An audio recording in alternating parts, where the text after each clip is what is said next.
బౌల్లో 1 cup soya chunks వేసుకోండి. అందులోకి బాగా వేడిగా ఉన్న నీళ్లు పోసుకొని సోయా చంక్స్ని 30 నిమిషాల పాటు సోక్ చేసుకోండి. సోయా చంక్స్ అన్నీ బాగా మునిగే వరకు నీళ్ళని పోసుకోండి.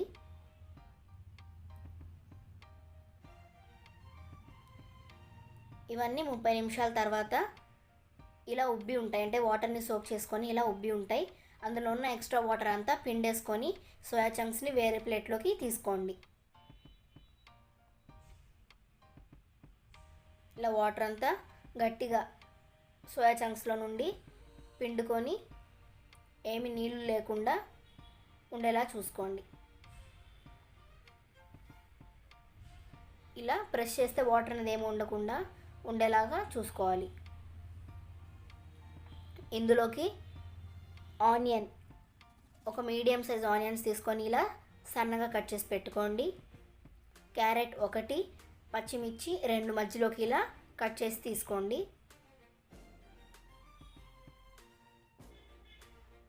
పుదీనా 1 కప్పు, పుదీనాని మంచిగా కడిగి తీసుకోండి. 1 కప్ వరకు తీసుకోండి.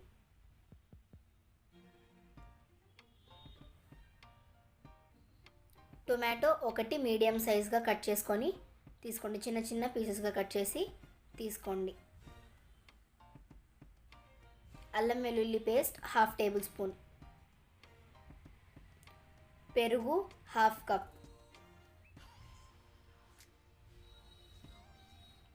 కారం 1 టేబుల్ స్పూన్, సాల్ట్ టేస్ట్కి చూసుకొని తీసుకోండి. గరం మసాలా 1/2 టీ స్పూన్, ధనియాల పొడి 1/2 టీ స్పూన్, నెయ్యి 3 టేబుల్ స్పూన్స్, కొత్తిమీర మంచిగా కడిగి ఇలా చిన్న చిన్న ముక్కలుగా కట్ చేసి 1 కప్పు తీసుకోండి. ఒక చిన్న ఆనియన్ని ఇలా సన్నగా కట్ చేసుకొని ఫ్రై చేసి ఉంచుకోండి.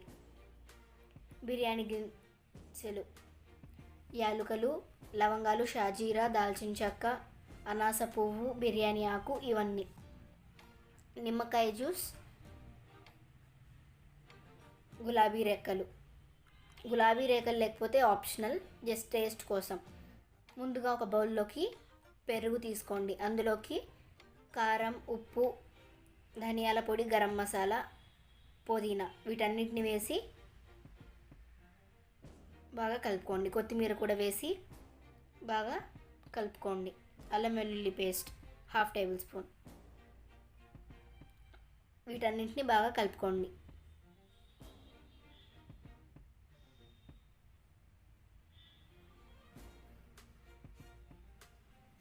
ఇప్పుడు మసాలా అంతా బాగా కలుపుకున్న తర్వాత మనం ముందుగా నానబెట్టుకున్నాం కదా సోయా చంక్స్ని, వాటిని ఈ మసాలా మిక్చర్లోకి వేసుకొని ఈ పెరుగు మిక్చర్ అంతా సోయా చంక్స్కి బాగా పట్టేలాగా కలుపుకోండి.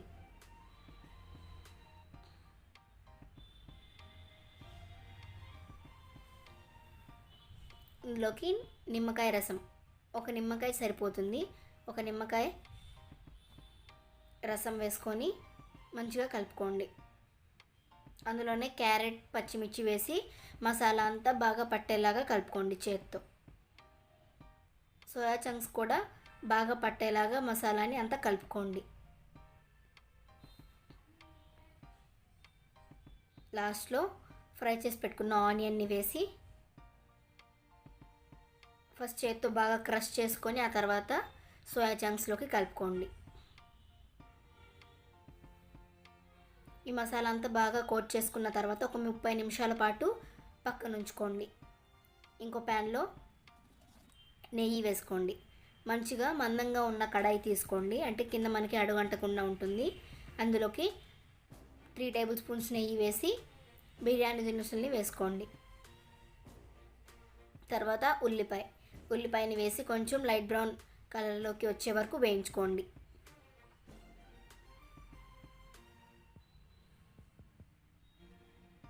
ఇవి కొంచెం కలర్ చేంజ్ అయిన తర్వాత అల్లం వెల్లుల్లి పేస్ట్ వేసుకోండి. అల్లం వెల్లుల్లి పేస్ట్ అందులో వేసాం కదా 1/2 టేబుల్ స్పూన్, ఇందులో 1 టీ స్పూన్ సరిపోతుంది.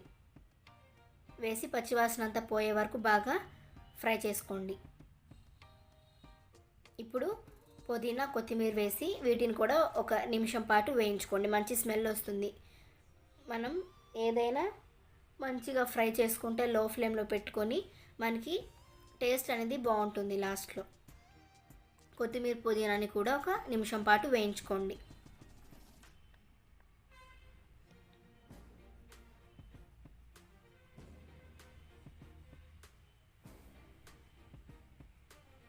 తర్వాత టొమాటో ముక్కల్ని వేసి టొమాటో అంతా సాఫ్ట్గా అయ్యే వరకు మగ్గించుకోండి.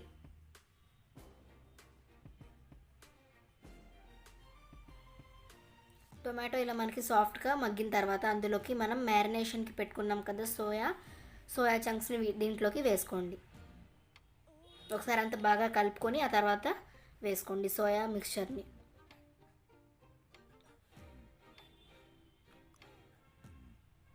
ఒక టీ గ్లాస్ అంతా నీళ్లు పోసుకోండి, దీంట్లో వేసుకోండి. టీ గ్లాస్ ఉంటుంది కదా, అందులో హాఫ్ గ్లాస్ వరకు నీళ్లు పోసుకోండి.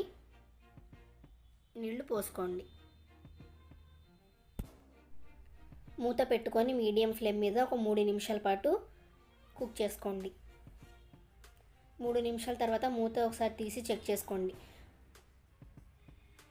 మధ్యలో కూడా చెక్ చేసుకుంటండి. ఒకసారి అంతా కలుపుకొని మళ్ళీ మూత పెట్టుకొని ఒక 2 నిమిషాల పాటు మళ్ళీ కుక్ చేసుకోండి.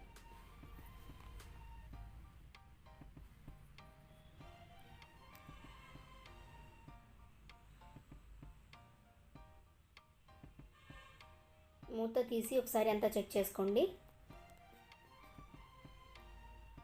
నీళ్ళన్నీ ఇంకిపోయి మనకి కర్రీ అనేది దగ్గరగా వచ్చి ఉంటుంది. ఇప్పుడు స్టవ్ ఆఫ్ చేసేసుకొని పక్కన ఉంచుకోండి. ఈ సోయా మిక్చర్ని పక్కన ఉంచుకోండి. ఇప్పుడు 4 గ్లాసుల వరకు నీళ్లు తీసుకోండి. అందులో బిర్యానీ స్పైసెస్ అన్నిటినీ నీళ్ళల్లో వేసుకొని అల్లం వెల్లుల్లి పేస్ట్ 1/2 టీ స్పూన్ వేసుకొని నీళ్ళని హై ఫ్లేమ్లో పెట్టుకొని మరిగించుకోండి.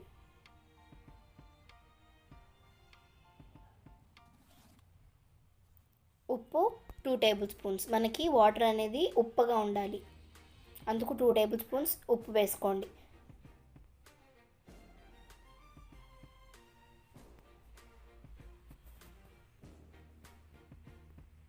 ఒకసారి అంతా బాగా కలుపుకున్న తర్వాత హై ఫ్లేమ్ మీద పెట్టి నీళ్ళని బాగా ఎసరు వచ్చే వరకు బాగా మరిగించుకోండి. గులాబీ రెక్కలు కొన్ని 1 టీ స్పూన్ వరకు తీసుకొని నలిపి అప్పుడు వేసుకోండి, మంచి ఫ్లేవర్ కోసం. ఇలా ఎసరు బాగా మరుగుతున్నప్పుడు ముందుగా కడిగి పెట్టుకున్న బియ్యాన్ని వేసుకోండి. ఇక్కడ 1 గ్లాస్ బియ్యానికి 4 గ్లాస్ వాటర్ వేసాను. 1 గ్లాస్ బాస్మతి రైస్ మంచిగా కడిగి 15 నిమిషాల పాటు నానబెట్టుకున్నవి వేసుకోండి. బియ్యం వేసిన తర్వాత కూడా హై ఫ్లేమ్లో పెట్టి కొంతసేపు ఉడికించుకోండి.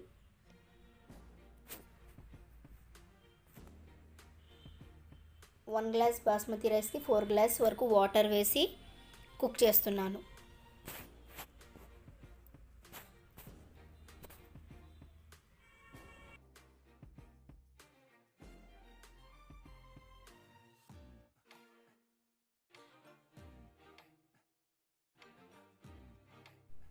హై ఫ్లేమ్ మీద పెట్టి ఒకసారి అంతా బాగా కలుపుకున్న తర్వాత హై ఫ్లేమ్లో ఉంచుకొని బాగా కుక్ చేసుకోండి రైస్ని.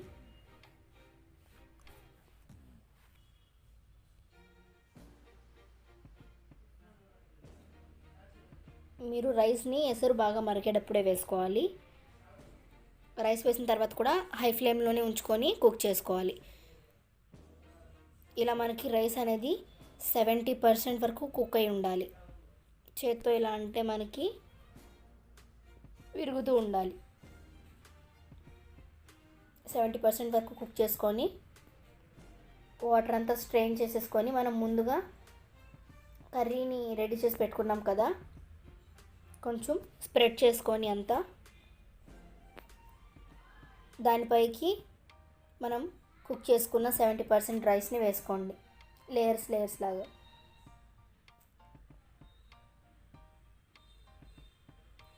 వాటర్ ఏమీ లేకుండా మంచిగా స్ట్రెయిన్ చేసేసుకొని వాటర్ని అప్పుడు రైస్ వేసుకోండి.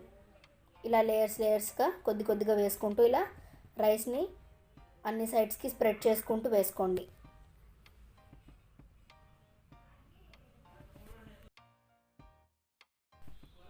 ఫుడ్ కలర్ని కొంచెం మిల్క్లో యాడ్ చేసుకొని వేసుకోండి. ఇలా వేసుకున్న తర్వాత మళ్ళీ పైన నుంచి ఇంకో లేయర్ రైస్ని వేసుకోండి.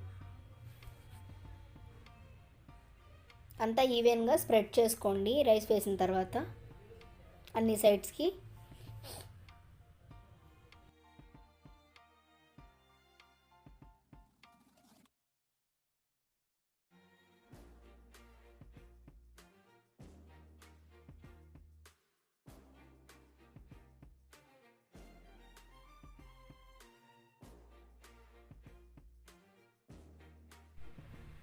ఇప్పుడు రైస్ అంతా స్ప్రెడ్ చేసుకున్న తర్వాత 1/4 గ్లాస్ వరకు మనం ముందుగా రైస్ ఉడికించుకున్నాం కదా, ఆ నీళ్ళని 1/4 గ్లాస్ వరకు ఎడ్జెస్ నుండి వేసుకోండి. తర్వాత కొంచెం కొత్తిమీర వేసుకోండి. అలాగే food colour optional. Food colour అయితే ఆప్షనల్ అండి. ఫుడ్ కలర్ వేసిన తర్వాత నెయ్యి వేసుకోండి, 1 టేబుల్ స్పూన్ నెయ్యి. అలాగే గరం మసాలా కొంచెం పైనుంచి వేసుకోండి మంచి స్మెల్ కోసం. పైనుంచి కొంచెం గరం మసాలా ఇలా వేసుకోండి. వేసుకున్న తర్వాత పైనుంచి టిష్యూ పేపర్స్ పెట్టుకోండి. టిష్యూ పేపర్స్ లేని వాళ్ళు పైన ప్లేట్ పెట్టేసి పైన ఏదైనా వెయిట్గా ఉన్న వస్తువు కూడా పెట్టుకోవచ్చు, లేకపోయినా పర్వాలేదు. టిష్యూ పేపర్ పైన ఇలా ప్లేట్ పెట్టుకొని వెయిట్గా ఉన్న వస్తువు పెట్టుకోండి. ఆవిరి అనేది పోకుండా ఉండడానికి కొంచెం టైట్గా ఉండడానికి టిష్యూ పేపర్స్ యూస్ చేస్తున్నాను.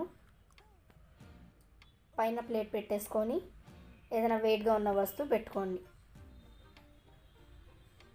మీరు రైస్ కుక్ చేసుకున్న నీళ్ళు ఉంటాయి కదా, ఆ బౌల్నైనా పెట్టుకోవచ్చు, లేకపోతే ఏదైనా వెయిట్గా ఉన్న వస్తువు కానీ పెట్టుకోవచ్చు.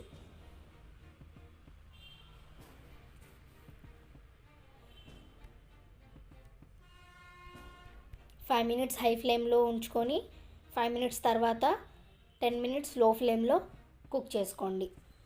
అప్పుడు మనకి పర్ఫెక్ట్గా సరిపోతుంది. టైమింగ్ కూడా, రైస్ కూడా మనకి బాగా కుక్ అయి ఉంటుంది. ఒక 10 మినిట్స్ తర్వాత చూసుకోండి, మీకు రైస్ అనేది పర్ఫెక్ట్గా కుక్ అయి ఉంటుంది. కింద నుంచి పైకి కలుపుకోండి, అంటే కర్రీ కూడా ఈవెన్గా మిక్స్ అయ్యేలాగా కింద నుంచి పైకి కలుపుకోండి. కింద మీల్ మేకర్ కర్రీ కూడా రైస్తో మిక్స్ అయ్యేలాగా ఉంటుంది కింద నుంచి కలుపుకుంటే.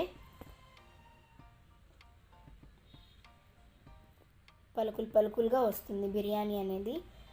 చెప్పిన క్వాంటిటీస్తో కరెక్ట్గా చేసుకుంటే ఇలా పలుకులుగా వస్తుంది మీకు బిర్యానీ అనేది. స్మెల్ అయితే సూపర్గా ఉంటుంది. ఇలా ఒక ప్లేట్లోకి సర్వ్ చేసేసుకోండి.